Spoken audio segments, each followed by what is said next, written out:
और मध्य प्रदेश और छत्तीसगढ़ में उपचुनाव की वोटिंग लगभग यहां पर जारी है। मतदान केंद्रों पर सुरक्षा के कड़े इंतजाम किए गए। छत्तीसगढ़ के रायपुर दक्षिण सीट पर मतदान जारी है। रायपुर दक्षिण में सुनील सोनी और आकाश शर्मा के बीच मुकाबला है।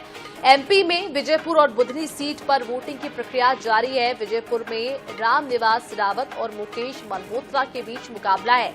बुधनी में रमाकांत भार्गव और राजकुमार पटेल के बीच टक्कर है। अब देखने वाली बात होगी कि किसका पलड़ा भारी पड़ेगा। ये तो 23 नवंबर को नतीजे आने के बाद ही पता चलेगा। तो विजयपुर सीट की अगर हम बात करें तो इस सीट पर अनुसूचित जनजाति वोटर निर्णायक भूमिका में है।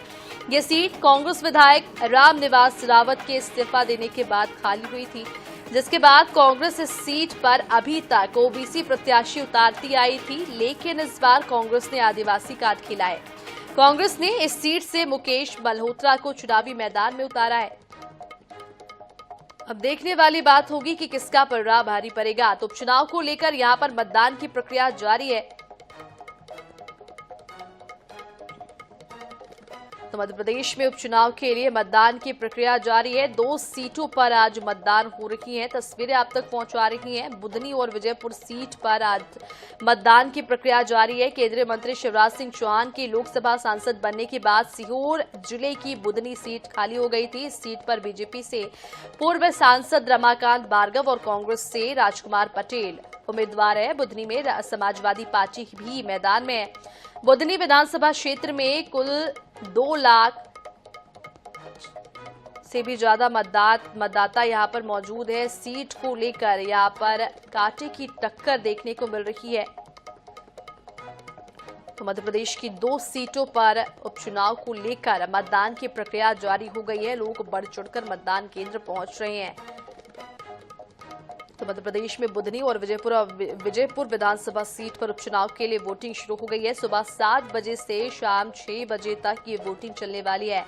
मतदान केंद्रों पर सुबह से ही लोग पहुंच रहे हैं। सुरक्षा को लेकर भी पुख्ता इंतजाम किए गए हैं। लोगों के लिए बैठने पानी पीने की व्यवस्थाएं भी यहां पर की गई है। तस्वीरें आप तक पहुंचा रही हैं। बात करें अगर हम रायपुर दक्षिण की, तो यहां पर भी मतदान की प्रक्रिया शुरू हो गई है। 7 बजे से ही लोग यहां पर अपने मताधिकार का प्रयोग करने के लिए पहुंच रही हैं।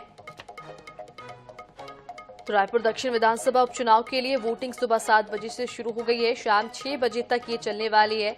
इसमें 2,71,000 से ज्यादा वोटर शामिल हैं। सीट से 30 प्रत्याशी चुनावी मैदान में है। सुबह से लोग मतदान केंद्र पहुंचने लगे हैं।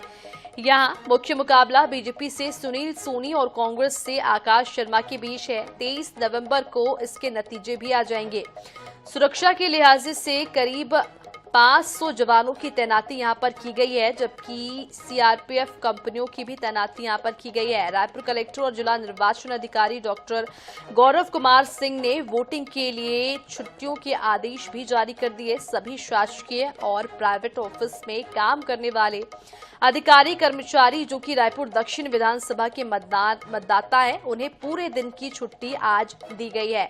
तो आपको बता दें, रायपुर दक्षिण सीट पर भी मतदान की प्रक्रिया शुरू हो गई है। तस्वीरें आप देख पा रही हैं। आकाश शर्मा ने वोटिंग से पहले बड़ों का आशीर्वाद भी लिया है। आपको बता दें कि यहां पर वोटिंग की प्रक्रिया शुरू हो गई है।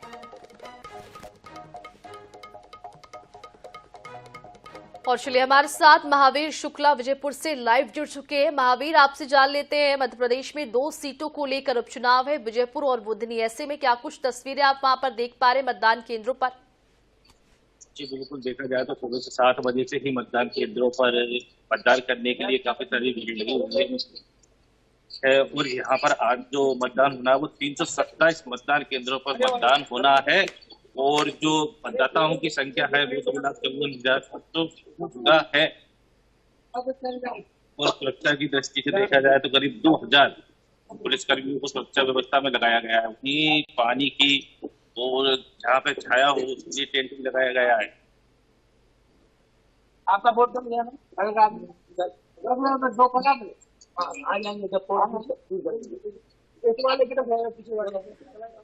जी बिल्कुल। अब हम राजनीतिक समीकरण को समझ लेते हैं। जैसे कि कांग्रेस इस सीट पर अभी तक ओबीसी प्रत्याशी उतारती आई थी, लेकिन इस बार कांग्रेस ने आदिवासी कार्ड खेला। इसका कितना असर देखने को मिलेगा यहाँ पर?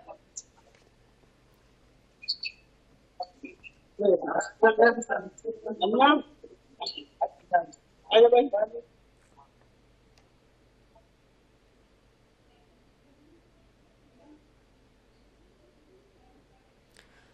महावीर, सुन पा रहे हैं आप हमें?